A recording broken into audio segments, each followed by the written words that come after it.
Now, when I first read about the 1950s Black American middle class, I was surprised, and you'll see why as we go over the account. Now, more importantly, this history matters because it shows exactly how if people keep thinking and believing the same, they'll continue acting the same and producing children who repeat the same patterns, right? And so as we go over this 1950s Black American culture, we're going to read from this book right here, Black Bourgeoisie, written by sociologist Dr. E. Franklin Frazier. So let's go in here and let's turn to page 204, where it says this. The exclusion of the middle-class Negroes from participation in general life of the American community has affected their entire outlook on life. Now, what exclusion is he talking about? He's talking about not being accepted by whites, which he describes as one of the primary aims of this black middle-class group. And wanting to be accepted socially by whites, it has its roots in this inferiority complex that was developed during slavery. So let's continue. It has meant that whites did not take Negroes seriously, that whites did not regard the activities of Negroes as of any real consequence in American life. It has tended to encourage a spirit of irresponsibility or an attitude of play or make-believe among them. And in this book, Dr. Frazier talks about this group exaggerating their wealth to make it seem like they were doing financially better than what they were actually doing.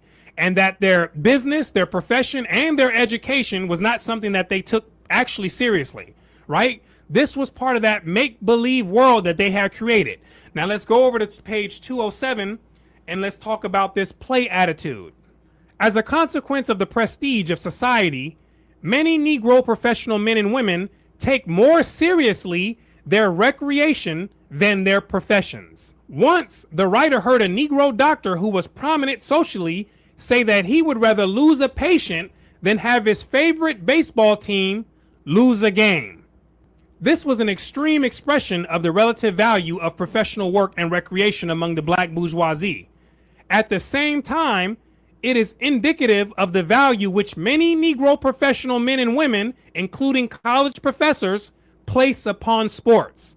Here we go with the sports. Now remember, this was written in the 1950s, where we're seeing an account where Dr. Frazier is explaining that these professional blacks were already placing a higher value on sports than their actual profession. Let's continue. Except when they are talking within their narrow field of their professions, their conversations are generally limited to sports, baseball and football. And if he were writing this today, he would have added basketball to this list as well. Let's continue. They follow religiously the scores of the various teams and the achievements of all the players. For hours, they listen to the radio accounts of sports and watch baseball and football games on television. They became learned in the comments of sports writers. And I remember in the Marine Corps, I knew multiple guys who had what it seemed like to know all the stats on multiple players, like in the NFL and in the NBA, right? They could tell you what team they were on, what team won the Super Bowl, who won the NBA championship, what year they won it, which college they went to, what stats they had in college. I mean, it seemed like they knew the full thing. Who coached which team, how many years, I mean, the full thing. And at this point, I had already stopped watching sports to any significant degree. So I wasn't up to the latest information, but it was fascinating just how much time and effort that they had spent to accumulate this knowledge, right? Because even when I did watch sports more frequently, I wasn't nearly as knowledgeable as these guys were, right? I played basketball for my high school team, right? And I knew enough to have surface level conversations about what was going on, right? And after high school, I pretty much lost most of my interest in sports. The only thing that I may watch today is a few highlights from boxing or MMA, and that's about it, right? But if you were to ask me today who won the Super Bowl or the NBA championship this year, last year, or the year before, or whenever, I would be absolutely clueless. And if you ask me about which player plays on which team today, I would be just as clueless, right? Because I don't have a desire to stay informed on that subject. It's not important enough for me, right? But it is surprising to see that the Negro has had a long history of prioritizing sports. Let's continue. Often they make long journeys in order to see their favorite teams, white or Negro, play baseball and football games. The prominent role of sports in the serious playing of Negro society stems partly from certain traditions in the Negro community. It reflects to some extent the traditions of the gentleman who engaged in no serious work. But in addition, preoccupation of Negro society with sports is related to its preoccupation with gambling, especially poker. And this culture is stemming from the old Southern culture where the rednecks were involved in these types of activities as well. The blacks were influenced a lot by these types of people in many different areas of the development of black culture, right? Now, from here, let's go a little bit into their culture of self-hate and low self-esteem in this next part, right? Which is important because it gives insight as to why blacks today take interest in certain programs and why they shy away from certain fields. And so let's go on here to page 216. In just 2 days, I'll show you how to unlock the most advanced AI filmmaking and content creation tools, where it says this: since the black bourgeoisie cannot escape identification with Negroes, they experience certain feelings of insecurity because of their feeling of inferiority. Their feeling of inferiority is revealed in their fear of competition with whites. There is first a fear of competition with whites for jobs, notwithstanding the fact that middle-class Negroes are the most vociferous in demanding the right to compete on equal terms with whites. Many of them still fear such competition. They prefer the security afforded by their monopoly of certain occupations within the segregated Negro community. For example, middle-class Negroes demand that 2 Negro medical schools be reserved for Negro students and that a quota be set for white students, though Negro students are admitted to white medical schools. What they're really saying is that they don't believe that they can compete intellectually with these other groups, right? They may give all sorts of other reasons, but the underlying belief is that they don't believe that they can compete in these areas. You got to understand this, because you won't find a quota system in professions like basketball or football, right? Because they're confident that they can compete in that area. But when it comes to these intellectual matters and thinking, right, they don't think that they can compete in there because that's what they have come to believe about themselves, right? But you have to understand this, that the truth is that anyone can be competitive in any profession or any intellectual subject if they have a dominant desire to do so. Chapter 6, the educated Negro leaves the masses. One of the most striking evidences of the failure of higher education among Negroes is their estrangement from the masses, the very people upon whom they must eventually count for carrying out a program of progress. Of this, the Negro churches supply the most striking illustration. The large majority of Negro communications still belong to these churches, but the more education the Negroes undergo, the less comfort they seem to find in these evangelical groups. These churches do not measure up to the standards set by the university preachers of the northern centers of learning. Most Negroes returning as finished products from such institutions then are forever lost to the popular Negro churches. The unchurched of this class do not become members of such congregations, and those who have thus connected themselves remain, chiefly for political or personal reasons, to tend to become communicationist in name only. The Negro church, however, although not a shadow of what it ought to be, is the great asset of the race. It is a part of the capital that the race must invest to make its future. The Negro church has taken the lead in education in the schools of the race. It has supplied a form for the thought of the highly educated Negro. It has originated a large portion of the businesses controlled by Negroes, and in many cases, it has made it possible for Negro professional men to exist. It is unfortunate, then, that these classes do not do more to develop the institution. In thus neglecting it, they are throwing away what they have to obtain something which they think they need.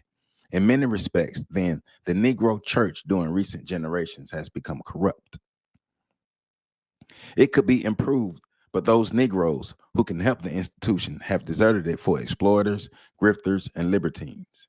The highly educated Negroes have turned away from the people in the churches, and the gap between the masses and the talented tenth is rapidly widening.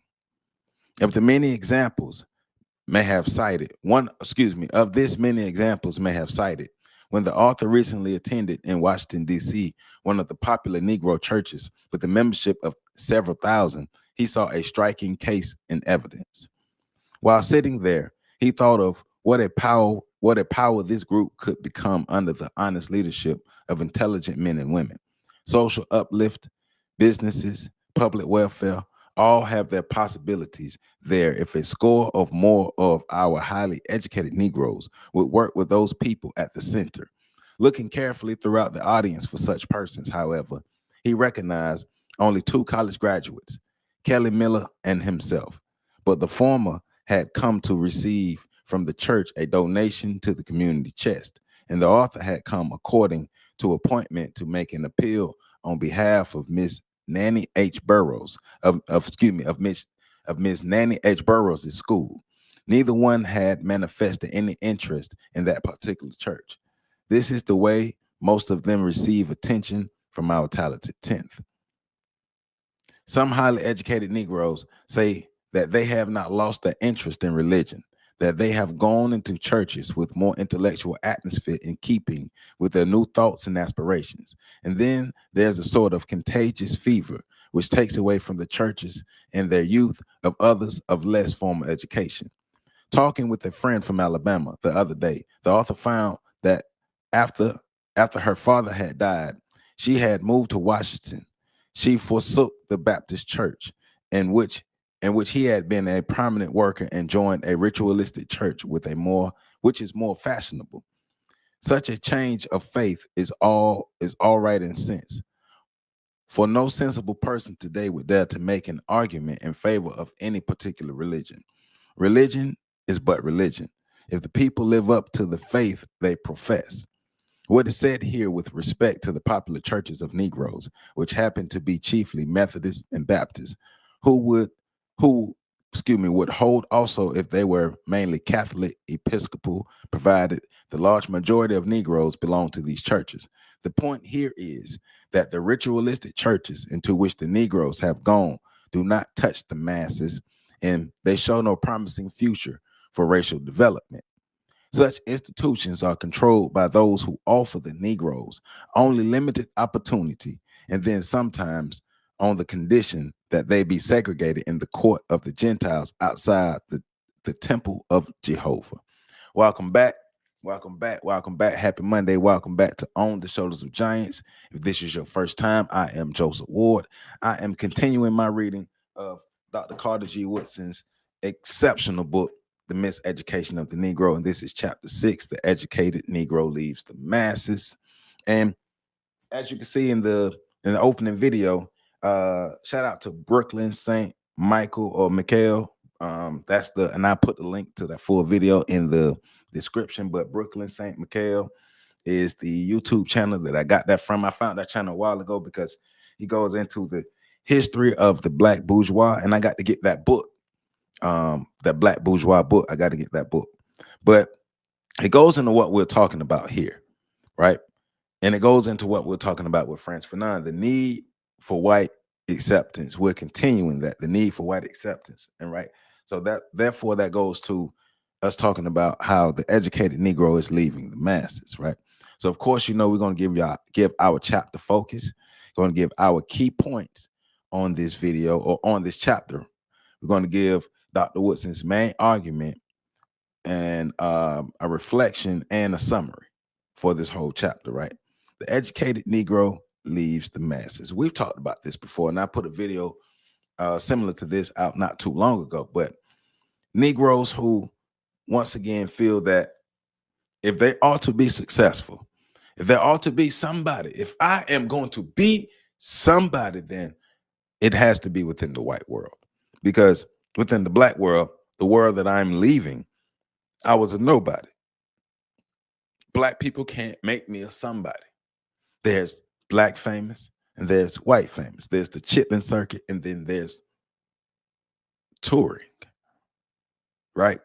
And Black people have been conditioned, especially these type of Black people have been conditioned to believe that they are above the masses, so therefore they deserve a spot at the white table.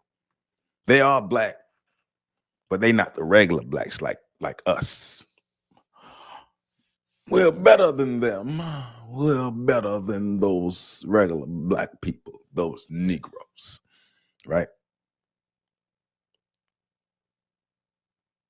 Just to find out that white people don't like you either. They're no different than the sellout, the other Sambo sellouts who do what they got to do for white acceptance. They be kissing white butt, and then they find out the white people don't like you either. You're not accepted in the club either. And so, but these Negroes are okay with their proximity though. And so this is not for us to try to change anybody's mind or change the status or say, hey, get out of that space. I'm not even going to argue with you about that. But it's for us to understand who all we're dealing with. For those of us who are progressive, who want change in the Black community, and who are working on a daily basis to make sure that we get change and we can be better, and we can become a powerful group of people, even if it's a small number of us. We have to understand who we're all up against. This is a group of people who I would say are our oppositions. This is a group of people who are working in the interest of the white supremacists. And because they're working in that interest, we have to understand them and know them and see them as an enemy as well. They are not on our side. They are regular Negroes, and then they're bougie Negroes. But there are a lot of regular Negroes who support the system of white supremacy. So this is not just all on them, but they have the mindset too. They're regular Negroes who can't get into that bourgeois class, but in their mind, they're above the other regular Negroes that they're around. It's a mindset. It's a mindset. So please, if you love what I'm getting into, you love these videos, you love this series, you love the information I'll be dropping, please hit that like button, comment, subscribe, share, hit that notification bell, make sure that all is turned on. Join the channel as a member, hit that super like button when we're live, hit that super chat. You know, you can hit see the Cash App at the bottom of the screen. There's plenty of ways to support the channel.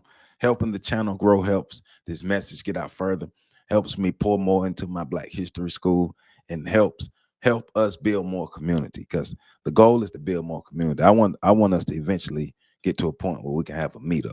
I'm gonna keep talking about that because we build a community, right? We build a community of people who actually are doing things on a regular basis in that community. So that's how we're gonna do. We're gonna continue doing it. We're gonna continue pushing forward and moving forward, right? So the educated Negro leaves the masses. So our chapter focus. Well, before I get into that, let me tell you what our key points are. Our key points are: miseducation breeds alienation. Education designed to create servants, not leaders. The educated Negro's desire for social distance. Failure of leadership among the educated. Consequences of abandoning the masses. The need for re-education and humility. The path forward, reclaiming racial solidarity. That's the key points. Then, you know, we're going to get into the main point, the reflection, and then the summary. So the chapter focus, basically, right?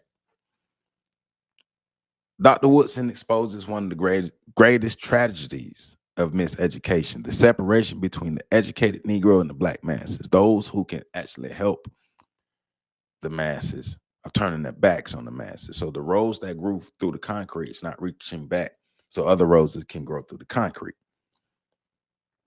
That's the ragged individualism. I got mine, you need to go get yours. No, we're supposed to be reaching back, you know, paying it forward.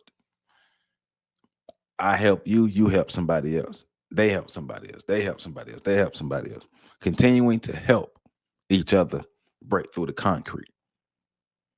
And then we can lay our own concrete, or we can create our own garden, however we want to imagine it. We can do what we want to do. But the object is, if I have the information and I can help others, it is my duty, it's my obligation to impart this to help others in any type of way that I can. I'm not asking you to become a professor, but in any knowledge that you have, it is our obligation to use that to impart that knowledge, to help uplift others, right? Because remember, the code, going off the concepts of the code that Neely Fuller laid out, right? Giving the most constructive help to those who need it. Giving the constructive help to those who need it the most. I said, however way I say it, it's the same thing. Giving constructive help to those who need it the most. If we're not doing that, We tripping. We can't complain about what's going on. So he argues that because the educated class has been trained in white controlled institutions, they come to despise their own people, reject their culture, and disconnect from everyday struggles of the race. Right? They live in a bubble. So it's like when you hear celebrities, black celebrities, talking about racism don't exist. Racism, I don't experience. You live in a bubble. You live in a different world. But the masses. But remember, the more you separate people, the more you can control them, and the more power you have over them. Divide and conquer. Instead of leading and uplifting the community, they seek validation and acceptance from white society. As a result, the Negro race remains divided, leaderless, and dependent, and starving for something. That's why the black community gets scammed so much, because they're starving for somebody to come save us. And it's nobody's job to come save you, especially not your enemy. And I'm going to keep telling you. So the first key point is miseducation breeds alienation. Woodson begins by explaining that the educated Negro has been taught to identify with the oppressor and not with his people. The educated Negro has been taught to identify with his oppressor and not his people. I no longer see myself as one of you all. I'm one of them, because they have what I want. They have what I need. They have the power. They have the glory. They have the status. I want that. White famous. The schools and colleges train black students to admire white civilization, literature, and culture, while viewing their own people as backward and ignorant. And that's why I'm so adamant about having a historical foundation in your home. I had no choice but to look at images of black historical people in my house, because my daddy had pictures of black historical people all over the house, right? And so when I went to school and they taught us Greek history, Roman history, European history, I knew that there was an alternative. I just didn't know all the details, but I knew there was an alternative, because Shaka Zulu existed. So where did Shaka Zulu come from? And it was some others. We got Egypt. Egypt is in Africa. I don't know everything, but I know Egypt is in Africa. I don't know, black people come from Africa. So I knew that there was a history. And then me being a history buff, learning European history didn't do nothing but spur me to learn more history of the world, and of course African history. And here we are. But that's why I'm so adamant about having that historical base in the house. Have to have that in the home. This conditioning causes Negroes to withdraw from the masses, believing he is superior to the other Negroes, right? Instead of returning to his community to teach, serve, and build, he abandons it physically and mentally, because these are not my people anymore. The educated Negro has been trained to despise the very people who need him the most, and he needs them. It's a symbiotic relationship. They need him, and he needs them, because he want to be somebody, right? But let's get back into the reading. Once again, I have no idea which page this is, because this PDF that I'm reading from is a bit different, but I am on the paragraph that says, such a change in faith is all right in a sense. Please hit that like button, comment, subscribe, and share. And thank you all for supporting this channel. I appreciate y'all.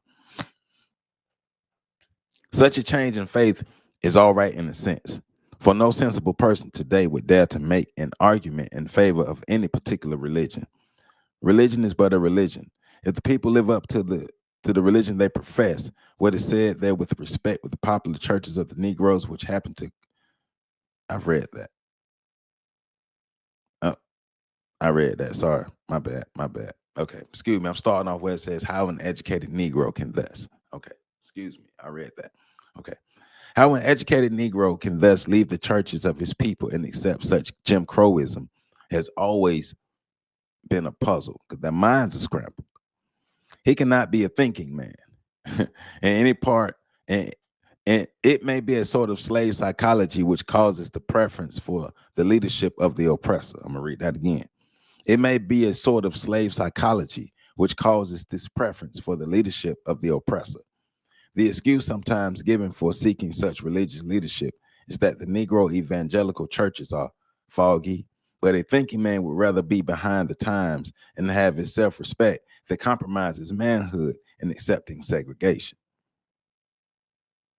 They say in some of the Negro churches, bishoprics are actually bought, but it is better for the Negro to belong to a church where one can secure a bishopric by purchase than be a member of one which would deny the promotion of the account of the color, on the account of the color.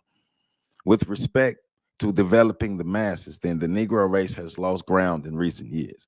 In 1880, when the Negroes had begun to make themselves felt in teaching, the attitude of the leaders was different from what is today. At the time, men went off to school to prepare themselves for the uplift of a downtrodden people. In our time, too many Negroes go to school to memorize certain facts and pass examinations for jobs. After they obtain these positions, they pay little attention to humanity. The attitude of the educated Negro toward the masses results partly from the generational trend, from the general trend of all persons toward selfishness, but it works more distraughtly among the Negroes than among the whites because the lower class of the latter have had so much more opportunity. So, right, we have to work as a group. We have to work as one. For some time, the author has been making a special study of the Negroes in the city of Washington to compare their condition of today with that of the past. Now, although the highly educated Negroes of the District of Columbia have multiplied and apparently are in better circumstances than ever, the masses show almost as much backwardness as they did in 1880. Sometimes you find as many as 2 or 3 storefront churches in a single block where Negroes indulge in heathen-like practices which could hardly be equaled in the jungle. The Negroes in Africa have not descended to such depths. Although born and brought up in the black belt of the South, the author never saw such idolatrous tendencies as he has seen under the dome of the Capitol. And yeah, I mean, yeah, that's really how it is. Like black communities where you have the most churches is usually the most crime, the most downtroddenness, the most issues, right? They need the most. In the areas where you got the most churches, that's crazy. But that tells you something. Education, key point number 2, education designed to create servants, not leaders. On point. Education designed to create servants, not leaders. Woodson argues that the American educational system was never meant to produce independent black leaders. It was designed to produce a buffer class that will help manage the black population under white control. Listen to that. I'm going to read that again. Woodson argues that the American educational system was never meant to produce independent black leaders. It was designed to produce a buffer class that will help manage the black population under white control to make sure that the system continues. And those Negroes will do it for the crumbs of crumbs of crumbs of crumbs. Educated Negroes were trained to imitate white elites and serve white interests, not to challenge systems of oppression. Why challenge the system? Because that's going to mess up my money if I challenge the system. Nobody going to challenge no system, man. That's going to mess up my money, man. What are they talking about? This structure made them dependent on white approval and disconnected from the needs of their people. Why should I care about them when I care about what the white people want, when I care about white people loving me and needing me? They become symbols of progress while remaining powerless to uplift the masses. Symbols of progress, because that's what they are now. That's why they like to sell us on the idea of black progress these days, especially black people being in political spaces and holding political offices. This is progress, but there's no real outcomes. Black people as a whole, the masses of black people, we're still not better on October 3rd of 2025. We're still not better. The system has made the Negro think of himself in terms of the oppressor's mind. I got mine, you got to get yours, and it's on you to get yours because, hey, everybody else over here getting ours. Not understanding they worked as a group. So the end of, once again, like Dr. Amos Wilson told us, individual power is a reflection of group power. Individual power is a reflection of group power. Once again, individual power is a reflection of group power. Individual power is a reflection, a reflection of group power. Back to the reading. Such conditions show that the undeveloped Negro has been abandoned by those who should help him. The educated white man said, an observer recently differs from the educated Negro, who so readily forsakes the belated elements of his race. When a white man sees persons of his own race trending downward to a level of disgrace, he does not rest until he works out some plan to lift such unfortunates to higher ground. Now listen, but the Negro forgets the delinquents of his race and goes his way to feather his own nest, as he has done in leaving the masses in the popular churches. This is sad indeed, for the Negro church is the only institution the race controls, and they barely control that, if they still control that. With the exception of the feeble efforts of a few all but starved out institutions, the education of the Negroes is controlled by the other element. And save the dramatization of practical education by Booker T. Washington, Negroes have not influenced the system at all in America. In business, the lack of capital, credit, and experience has prevented large undertakings to accumulate the wealth necessary for the ease and comfort of essential to higher culture.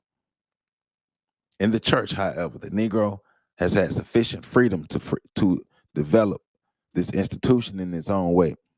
He has failed to do so. His religion is merely a loan from the whites who have enslaved the segregated Negroes, and the organization, through largely an independent Negro institution, is dominated by the thought of the oppressors of the race. The educated Negro minister is so trained as to drift away from the masses and the illiterate preachers into whose hands the people inevitably fall are unable to develop a doctrine and procedure of their own. The dominant thought is to make use of the dogma of the whites as a means to an end. The dominant thought is to make use of the dogma of the whites as a means to an end. Whether the system is what it should be or not, it serves the purpose. That's the mindset. I'm going to use a broken clock. I mean, the white people gave it to me. And it's right twice a day. So I'm going to use a broken clock. It say Gucci on it or whatever. Timex or whatever, Rolex. It gives me status. It makes the white people like me more, but it doesn't work and it serves no real purpose. But I have it, and at least it's right twice a day. In chameleon-like fashion, the Negro has taken up almost everything religious which has come along instead of thinking for himself. The English split off from the Catholics because Henry VIII had difficulty in getting sanction from the church to satisfy his lust for amorous women, and the Negroes went with this ilk, singing, "God Save the King." Others later said the same thing necessary is baptism by immersion, and the Negroes joined them as Baptists. Another circle of promoters next said we must have a new method of doing things, and we shall call ourselves Methodists. And then Negroes then embraced that faith. The Methodists and Baptists split up further on account of the custom of holding slaves, and the Negroes arrayed themselves on their respective sides. The religious agitators divided still more on questions beyond human power to understand, and the Negroes started out in similar fashion to imitate them, not even really understanding what the hell they're getting into. Not even understanding what they're following. If the white people doing it, I'm doing it because it must be good because the white man is good. even though he enslaved us. But you know. Third key point, the educated Negro's desire for social distance. Woodson notes that many educated Negroes measure success by how far they can distance themselves from the Black community. They move out of Black neighborhoods, avoid working with the poor, and seek white social circles. We all know Negroes like that. We all know Negroes like that. They only have white friends. This distance isn't only physical, it's emotional and psychological. They adopt white values and reject anything associated with Blackness as inferior. Woodson emphasizes that this self-hatred and imitation are products of a distorted education that erases pride in one's race. Because why be proud of us when we can be proud of them? Because, you know, they got more power than us. They are the oppressors. They are the powerful. I mean, why not? You know what I'm saying? Don't y'all want to be powerful? Don't y'all want to be somebody? In order to be somebody, you got to be like the white people. If you're not like the white people, you'll never be somebody. It's that mindset. For example, 30 of the 213 religious bodies reported in 1926 were exclusively Negro, while 30 which were primarily white denominations had one or more Negro churches among their members. In other words, Negroes have gone into practically all sects established by whites. And in addition to these, they have established 30 of their own to give the system further complication and subdivision. The situation in these churches is aggravated too by having too many ministers and about 5 times as many supervisory officials as a church embracing all Negro communicationists would actually need. All of the Negro Methodists in the world, if united, would not need more than 12 bishops, and these would have time to direct the affairs of both Methodists and Baptists in the United Church. There is no need for 3 or 4 bishops, each teaching the same faith and practice, while duplicating the work of the other in the same area merely because a long time ago, somebody following the ignorant oppressors of the race in these churches committed the sin of dissension and strife. For all of this unnecessary expense, impoverished Negroes have to pay. Because we don't know no better, and we just following it because we think that's what we're supposed to do because God said so. The theology of foreigners, too, is the important factor in this union of churches and the burden which they impose on the unenlightened people. Theologians have been the bane of bliss and source of woe. While bringing the joy of conquest to their own camp, they have confused the world with disputes which have divided the church and stimulated division and subdivision to the extent that it no longer functions as a Christian agency for the uplift of all men. To begin with, theology is of pagan origin. Albert Magnus and Thomas Aquinas worked out the first system of it by applying to religious discussion the logic of Aristotle, a pagan philosopher who believed neither in the creation of the world nor the immortality of the soul. At best, it was degenerate learning, based upon the theory that knowledge is gained by the mind working upon itself rather than upon matter or through sense perception. The world was therefore confused with the discussion of absurdities as it is today by those prominent churchmen. By their peculiar reasoning, 2 theologians have sanctioned most of all the ills of the ages. They justified the Inquisition, serfdom, and slavery. Once again, they justified the Inquisition, serfdom, and slavery. Theologians of our time defend segregation and the annihilation of one race by the other.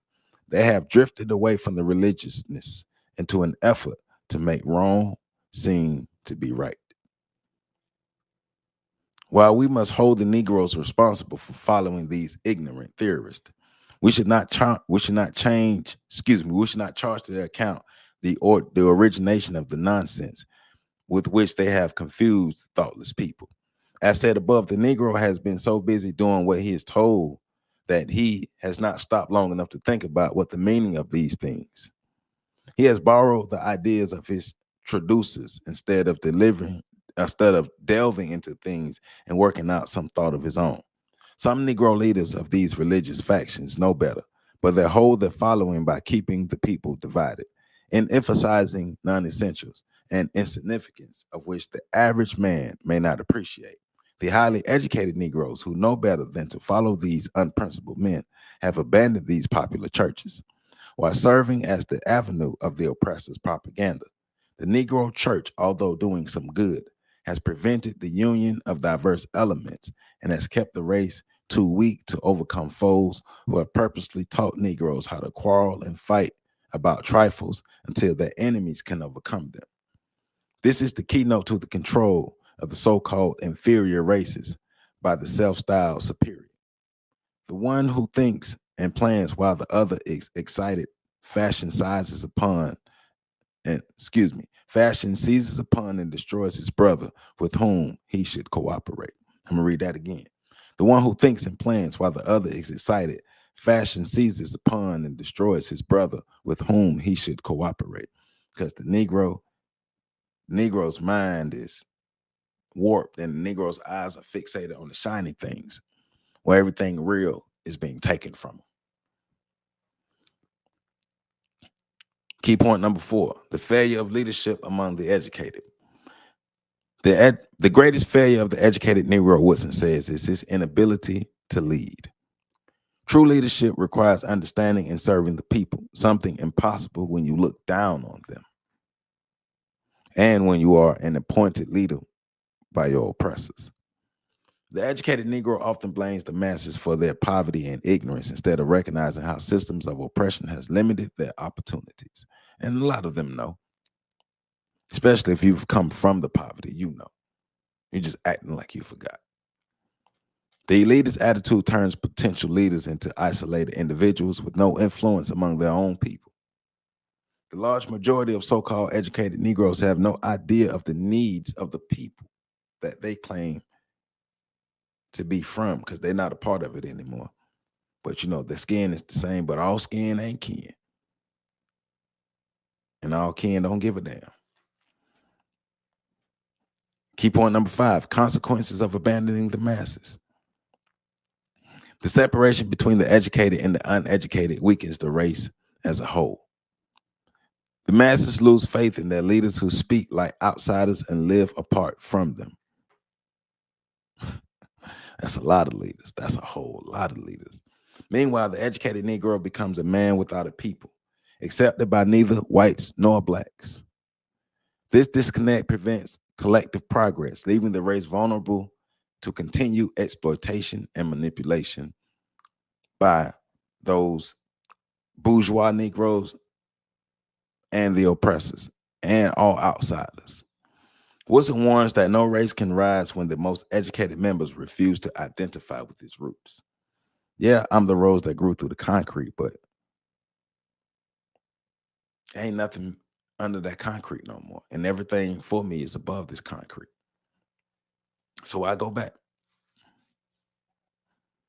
Key point number 6, the need for re-education and humility. Woodson insists that re-education is essential. The educated Negro must unlearn the arrogance, dependency, and false superiority taught in white schools. True education should bring understanding, service, and love for one's people. The educated Negro must return to the masses not as a savior or master, but as a servant leader, teaching practical skills, economic cooperation, and race pride. I'm gonna read that one again. The educated Negro must return to the masses, not as a savior or master, but as a servant leader, teaching practical skills, economic cooperation, and race pride. Only when the educated class reconnects with its people can the race advance toward liberation. The highly educated Negro must come back to the masses and guide them, not away from, but toward their own possibilities.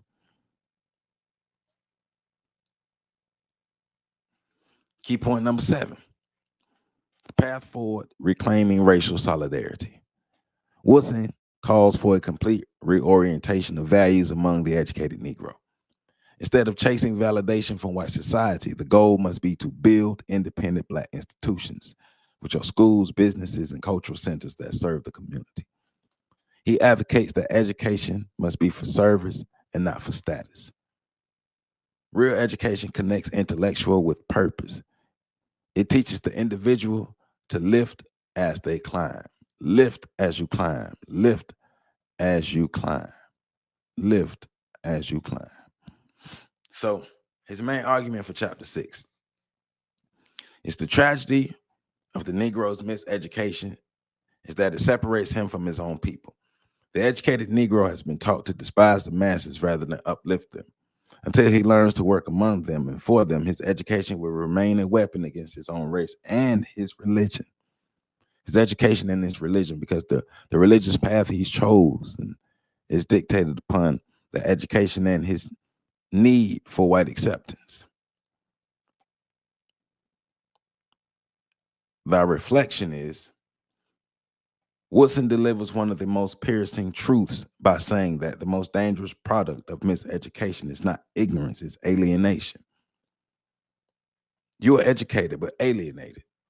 So you're a powerful weapon that will be used in the hands of the enemy. He shows how colonial style schooling created the educated elite that serves the system instead of the people. Once again, that powerful weapon in the hands of the enemy. Woodson's message is timeless. Our education must connect us to our people, our culture, and our struggle, not pull us away from them. The true test of education is not how far you rise above your people, but how deeply you serve them and how you can solve your problems. So the core takeaways from this is the educated Negro is trained to admire white culture and reject his own. He separates himself from the Black masses socially, intellectually, and economically. Schools create imitators and dependents, not independent thinkers or builders. This division weakens the race and prevents collective progress. True education reconnects the educated Negro with his people and teaches him to serve, not to escape. And that's it for I'm done with the reading and my key points and everything. And so once again, this is chapter 6. And I always forget the chapter for a minute. Chapter 6, the educated Negro leaves the masses. Chapter 6, the educated Negro leaves the masses. And so for next week's video, chapter 7, it would be dissension and weakness. Dissension and weakness. And that is built through this purposeful education system to build weakened Negroes who want to be separated from the masses. It's through education and it's through the spiritual practices. Even the churches. Churches are places that house this bouginess, this separation. Spiritual separation, mental separation, educational separation, economic separation. We can never unite if so many of us want to separate. Now we know we're gonna have to leave some people behind who don't want it, who not gonna make it. But those who want to make it can't separate from each other. Those who can, we can't separate from each other. Those who have not, got on their knees for the system of white supremacy. We're gonna need the masses of our people. I don't think the masses of our people have chosen the system. The masses of our people are on their knees. The masses of our people, and there's a lot of people who just have no idea, but we can get up off our knees. A lot of people are comfortable. A lot of people are just weak.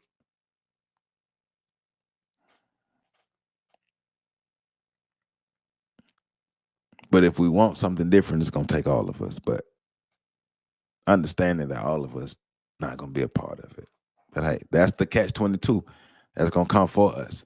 That's our catch-22 that we got to deal with as Black people in America.